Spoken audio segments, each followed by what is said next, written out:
Former Justice Antonio Carpio, retired Senior Associate Justice po, ang ating makakausap ng Supreme Court. Justice Carpio, sir, good morning po sa inyo. Si Orly Trinidad po ito sa DCWB, Justice. Justice Carpio.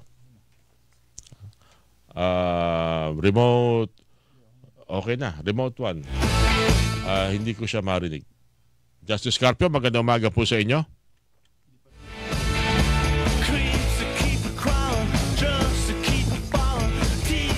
Yun, okay. Sir, good morning po. Pasensya na. hindi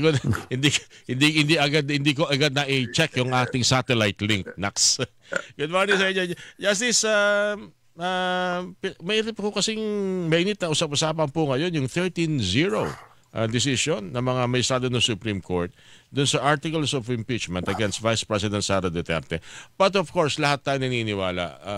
We firmly believe and stand na pag ganitong decision po at nag-decide ang Supreme Court, we have to respect. Tama ba yun, Justice Carpio, sir? Yes, the final arbiter naman yung Supreme Court. No? Pero habang may opportunity pa to file a motion for reconsideration, we can still ask for a motion for reconsideration. May mga binabanggit kasi, hindi ko lang alam kung ito yung subject na rin talaga o may present sa kanilang MR o motion for reconsideration.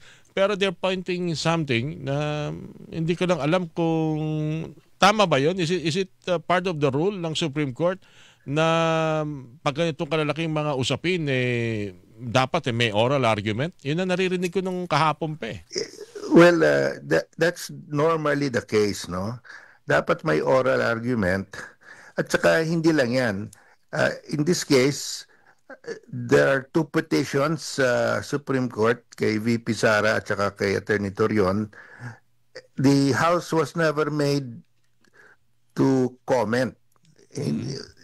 Walang opportunity to comment. Hindi in order. Normally, pag nag-abla ka, you file your complaint, yung kabila will be allowed to answer para due process. Kasi pag hindi ka, you were not heard through a comment, through an answer, walang due process yun eh. Ito,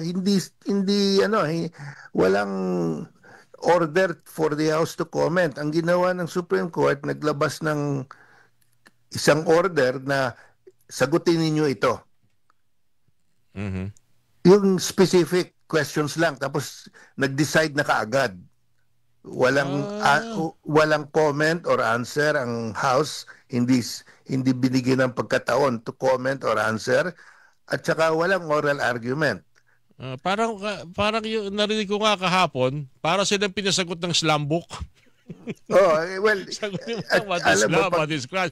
Pero you never allowed to explain at ano yung so pwede itong anyway, pwede itong maging laman ng motion for reconsideration. Yes. But with this 13-0 decision, alam natin medyo mahirap i-counter ito in the history of Supreme Court, Justice Carpio, sir. Yes, it's an uphill battle, pero alam mo, matibay yung position ng House dahil ang sabi ng Supreme Court, yung pag-adjourn ninyo, doon nag-start yung 1-year bar rule na you cannot file another impeachment case. So from the time of adjournment, at saka sabi ng Supreme Court, hindi din nyo binoto, you did not vote on the fourth. You did not vote on the fourth impeachment complaint. So you cannot insert now. You cannot include the fourth impeachment complaint dahil nag-adjourn na kayo at saka tumakbo na yung 1-year ban. So the 1-year bar rule starts to run when they adjourned. So wala nang opportunity to include the fourth complaint. Pero based on the records of the House actually voted to adopt the fourth complaint that afternoon. So bago sila nag-adjourn sila 7 p.m., 7:15 ng gabi ng February 25, no? 7:15. In the afternoon, they voted to adopt the fourth complaint. After voting to adopt the fourth complaint, they archived the first three complaints. After archiving the first three complaints, they sent to the Senate the articles of impeachment of the fourth complaint. Yeah, tinransmit, yeah. Tinransmit nila. And then after that, 4 o'clock yun mga 4:57, mga almost 5 p.m. na yun na natanggap ng Senado, yung articles of impeachment ng fourth complaint. Tapos 7 p.m., 2 hours later, 7:15 p.m., they adjourned. So klarong-klaro, based on this sequence of events, before the adjournment, they already voted on the fourth complaint. So walang yung sinasabi ng Supreme Court na hindi ninyo yan adapt tapos tumakbo na yung one-year bar rule when you adjourned. It's not correct, factually correct. In fact, the House adopted the fourth complaint on time. On time. Dahil nauna yung adoption, they voted on the fourth complaint to adopt it several hours before the adjournment. So, malaking bagay yun kasi material yun eh. Kasi sabi ng...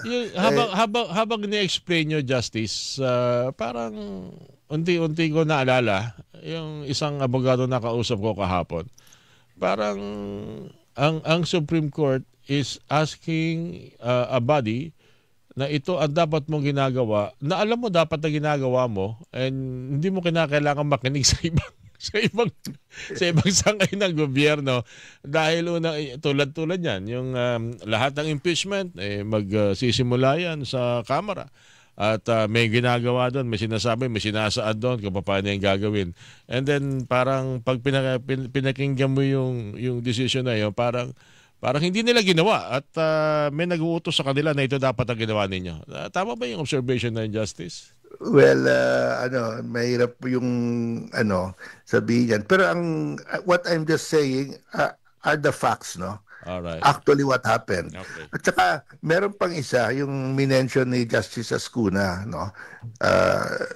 He wrote in his blog that may doctrine ng Supreme Court no? We have used this even when I was there several times. Yung doctrine of operative fact. Dahil during the impeachment of former President Estrada at saka CJ Corona, wala namang requirement that at the plenary level, before they adopt the articles of impeachment, magkaroon ng opportunity to be heard. Walang hearing doon. They did not have to call a hearing to give the impeached official an opportunity to rebut the charges. Dahil that hearing will happen at the Senate or at the Committee on Justice. So nobody thought that there is this requirement, and in the practice they never observed that because there was no such requirement. Ngayon, the Supreme Court has added a completely new requirement. 10 session days lang yan eh. Pag magkakaroon ka pa ng hearing, wala na. Tapos na yung 10 session days. Barred ka na. Like in this case, on the 10th session day, you're still allowed to file the impeachment complaint. Pag final mo on the 10th session day, paano ka magkaroon ng hearing? Last day na yon. Because the framers of the Constitution never designed or intended that there will be a hearing at that plenary level. Dahil ang hearing maganap sa Committee on Justice or at the Senate. Doon yung hearing. Doon yung opportunity to be heard. So, itong requirement ng Supreme Court na dapat may hearing din, there will be a hearing also at the plenary level. This is a new requirement. And ang ginagawa ng Supreme Court, retroact nila to this case. The House, the people did not know that there was this requirement because there was no requirement like this. You cannot make it retroactive. It should be prospective. You know, doctrine of operative fact. If there is a new requirement, you cannot say, oy, bakit hindi mo sinunod ito? Paano mo isunod na wala nga yun? It did not exist at the time. Tama. Ang hearing kasi Committee on Justice and pagkatapos ng ipe-present sa plenaryo at yung mga members ng House, pwede sila siguro the least that they could do is to interpolate kung ano pa yung mga details para sila makapag-decide. Siguro yun ang pwedeng mangyari. But for another hearing, mukhang hindi ho ganun. Tama ba yung Justice? Ang sabi niya yun ng Supreme Court, it should be, it cannot be an ex parte hearing. It has to be an actual hearing. And that will require time. Hindi, walang tapos ka sa oras. That was never intended. And nobody knew that there was such a requirement. So you are now imposing a new requirement that was not there when this impeachment started. So how can the House comply? Na hindi yan requirement eh. Ngayon lang yan. That's a new requirement. Yeah. So under the operative fact, hindi mo pwede i-apply yan because it was not required at that time. You can make it applicable going forward. So yun yung point ni Justice Ascuna and I agree with that. Tama yun. Parang walang due process yan. Ha? Pag sinabi mo, bakit hindi mo sinunod itong requirement na ito? Wala namang requirement ganyan when we did the impeachment. So how can you require something that did not exist at that time? How can you require compliance to a requirement that never existed at that time? Impossible yun eh. Okay. Diba? Last questions na lang, Justice. Siguro, baka kung mamarapatin nyo magpa-part 2 ako rito. Kasi kailangan ko lang maitanong ito eh. Meron kasi ngayong umuugong-ugong na despite yung decision ng Supreme Court, the Senate can proceed with the impeachment trial considering na ito isang sui generis, unique court. At kung sa tingin nila dapat ituloy, itutuloy nila paninig, lalo tala doon sa hindi naman na-desisyonan kung guilty or not guilty ang isang impeached official. Kailangan pa ba nilang ituloy ito sa inyong tingin, Justice? Well, I think out of courtesy naman to the Supreme Court, hintayin nila yung motion for reconsideration. So, kasi let's give the Supreme Court an opportunity to correct itself. So, kahit na unanimous sila, we can point out na, first of all, meron namang approval eh. The House really voted on the fourth complaint before they adjourned. At saka second,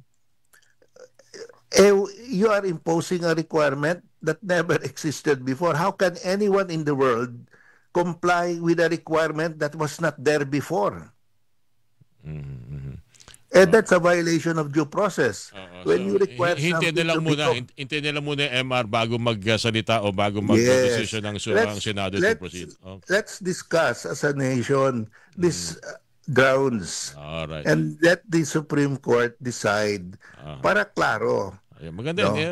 Dapat ganun. Ika nga, kung tayo mananalo, it should be a clean win. Walang duda. Yeah. Let's just follow the process dahil meron pang motion for recon. Yun naman ang the motion for reconsideration is there to point out inaccuracies or mistakes. Alright. Justice, ako'y nagpapasalamat. Maraming salamat sa mga pagkakataon pong ito, sa mga impormasyon na ito. Hayaan nyo sana sir na makatawag uli kami to discuss more on this issue. Thank you sa inyo, Justice sir. Thank you pa. Yes, thank you Orly. Thank you sa mga tagakinig natin. Ayan, si retired senior associate justice ng Supreme Court, Justice Antonio Carpio, mga kapuso. 6:50 na ho na umaga. Walang